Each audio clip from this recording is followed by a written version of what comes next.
Hello all welcome back to my channel. ఎలా ఉన్నారు అందరూ? సో నా గురించి అయితే నేనైతే అస్సలు బాగాలేదు. ఫుల్ కోల్డ్గా ఉంది కాబట్టి సో ఎక్కడికి వెళ్ళకుండా ఎవరిని ఇబ్బంది పెట్టకుండా ఒక పక్కన ఉన్నాను అనమాట. ఇది ఎప్పుడంటే నిన్న టెంపుల్కి వెళ్ళాం కదా, హనుమంతుని టెంపుల్. సో నాకు మొక్కలంటే చాలా చాలా ఇష్టం కాబట్టి వచ్చేటప్పుడు దారిలో ఒక నర్సరీ కనిపిస్తే మా అన్నయ్యతో పాటు నర్సరీకి వచ్చాను. ఏమైనా మొక్కలు ఉంటే చూద్దాం, తీసుకుందామని. యాక్చువల్గా ఏంటంటే ఇండోర్ ప్లాంట్స్ తీసుకోవాలని చాలా చాలా ఉందన్నమాట. కానీ ఏంటంటే మా ఇంట్లో ఇండోర్ ప్లాంట్స్ని లూబీ బతకనివ్వడం అనమాట. ఆకులు మట్టి మొత్తం పీకేస్తాడు అసలు లూబీ, ఏది మిగల్చకుండా.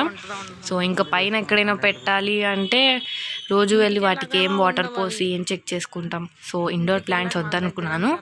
డాబా పైన మంచిగా పెంచుకునే ప్లాంట్స్ ఏమైనా చూద్దామని వచ్చాను. యాక్చువల్గా కరివేపాకు మొక్క తీసుకుందాం అనుకున్నాను, కానీ ఏంటంటే చిన్న మొక్క 40 రూపీస్ అన్నారు. అది నాకు కొంచెం అఫోర్డబుల్ కాదు అనిపించింది. అండ్ రోజ్ ప్లాంట్ తీసుకుందామంటే దానికి ఎంత కేర్ తీసుకోవాలంటే అంత కేర్ తీసుకోవాలి. సో నేను ఇప్పటి వరకు రోజ్ ప్లాంట్ ఎన్ని విధాలుగా ట్రై చేశానంటే పెంచడానికి, అది ఎప్పుడు మా ఇంట్లో సర్వైవ్ కాలేదు ఎక్కువ రోజులు. సో నేను దాని వైపు కూడా చూడలేదు ఎక్కువసేపు. అండ్ నేను మొక్కల్లో అబ్జర్వ్ చేసింది మోస్ట్లీ ఏంటంటే ఒకే ఒక్క మొక్కలో చాలా అది ఎలాంటి కండిషన్స్లో బతుకుతుంది అని చాలా కష్టపడి అబ్జర్వ్ చేసి పెంచుకున్నాను. అదేంటంటే మనీ ప్లాంట్ మొక్క అనమాట.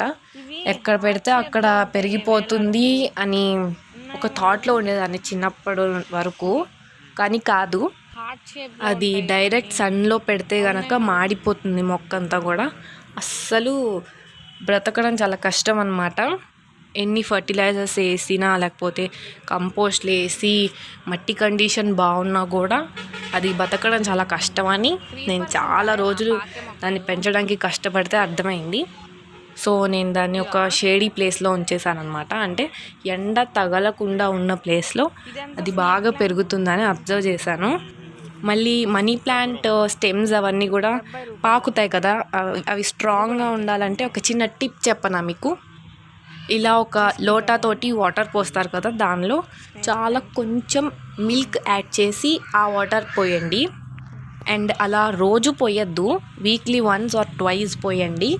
అప్పుడు స్టెమ్స్ ఇంకా బలంగా పెరుగుతాయి, ఉత్తినే విరిగిపోకుండా. అండ్ బయట నుండి అయినా కంపోస్ట్ ఎందుకు కొనుక్కోవడం, మనీ వేస్ట్ అని చెప్పి నేను ఇంట్లోనే కంపోస్ట్ కూడా తయారు చేసుకుంటున్నాను. యాక్చువల్గా ఏంటంటే కంపోస్ట్ చాలా easy process. I don't know why నేను ఆ నర్సరీలో చాలాసేపు తిరిగాను యాక్చువల్గా. సో ఇంకా మా అన్నయ్యే పద ఇంకా ఎంతసేపు ఉంటావు, ఇంకా నడు అని చెప్పి తీసుకెళ్ళిపోయాడు. నాకెందుకో తెలియదు కానీ ఆ మొక్కలు చూస్తే అలా అక్కడక్కడే వాటిని చూసుకుంటూ తిరుగుతూ ఉండాలనిపిస్తుంది.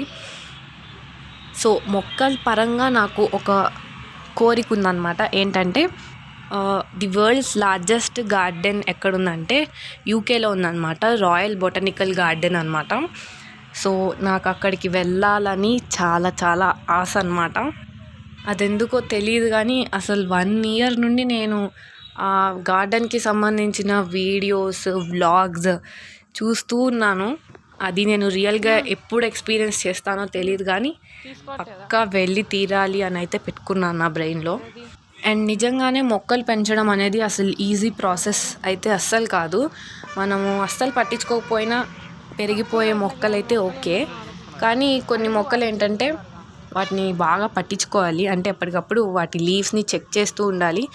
ఎప్పటికప్పుడు అంటే గంటలు గంటలు వాటికి టైం కేటాయించక్కర్లేదు. జస్ట్ ఈవినింగ్ టైమ్స్ ఒక గంట సేపు వెళ్ళి ప్రతి మొక్క మీద ఒక లుక్ వేసారంటే చాలు. ఏమైనా మీకు అంటే మీరు ఏమైనా మొక్కలు పెంచితే అందులో వైట్ బగ్స్ అని ఉంటాయి, అంటే కొంచెం తెల్లగా పురుగు పట్టినట్టు ఉంటుంది, చాలా మొక్కల్లో కామన్గా చూస్తాము. అండ్ నేను దానికి హోమ్ మేడ్ న్యాచురల్ ఫర్టిలైజర్ తయారు చేసుకున్నాను ఇంట్లో. అది చాలా కష్టపడి చాలా అబ్జర్వేషన్ చేసి ఎక్స్పెరిమెంట్ చేసి ఇంట్లోనే కొంచెం బడ్జెట్ ఫ్రెండ్లీగా ఈజీగా అయిపోయేలాగా చాలా ట్రై చేశాను. సో అది వర్కౌట్ అయిందనమాట. మీకు కావాలంటే చెప్పండి, దాని మీద కూడా ఒక వీడియో చేసి మీ అందరితో షేర్ చేసుకుంటాను. సో ఇవి కొన్ని పిక్చర్స్ నేను తీసుకున్నాను, నాకు నచ్చాయి ఆ మొక్కలని. సో ఇలా నేనైతే చాలాసేపు తిరిగాను, అట్లీస్ట్ ఒక 30 మినిట్స్ తిరిగాను. అప్పటికి మా అన్నయ్య రా అని పిలుస్తూనే ఉన్నాడు. సో ఇంకా వెళ్ళాను.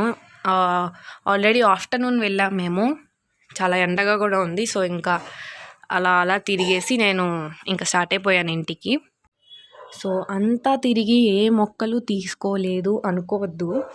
సో నేను ఈ పిక్చర్ చూపిస్తున్నాను కదా, ఈ పిక్చర్ ఏంటంటే నేనే తీసుకున్నాను. ఇలాంటి మొక్కలు ఒక 2 తీసుకున్నాను. నేనైతే యాక్చువల్గా ఏంటంటే కొంచెం వాటర్ పోయకపోయినా, కొంచెం రెసిస్టెన్స్ పవర్ ఉన్న, కొంచెం సర్వైవ్ అవ్వగలే మొక్కలు ఏరుకొని తీసుకుంటున్నాను ఇప్పుడు అయితే. ఎందుకంటే నాకు ఒక్కోసారి వాటర్ పోయడం కుదరదు. రోజు చూస్తాను, వెళ్ళి నా మొక్కలని చెక్ చేసుకుంటా. సో ఒక్కోసారి నా హెల్త్ బాగోక ఇగ్నోర్ చేస్తే మళ్ళీ చనిపోతాయి కదా, కాబట్టి నేను అలా పిక్ చేసుకుంటాను మొక్కల టైప్స్ని. సో ఫ్రెండ్స్, ఈ వీడియో మీకు నచ్చింది అనుకుంటున్నాను. అండ్ నా ఫీలింగ్స్ అండ్ నా థాట్స్ మీకు నచ్చాయి అనుకుంటున్నాను. నచ్చితే లైక్ చేయండి, మీ ఫ్రెండ్స్ అందరికీ షేర్ చేసుకోండి. మా ఛానల్కి ఇంకా సబ్స్క్రైబ్ చేయకపోతే సబ్స్క్రైబ్ కూడా చేయండి.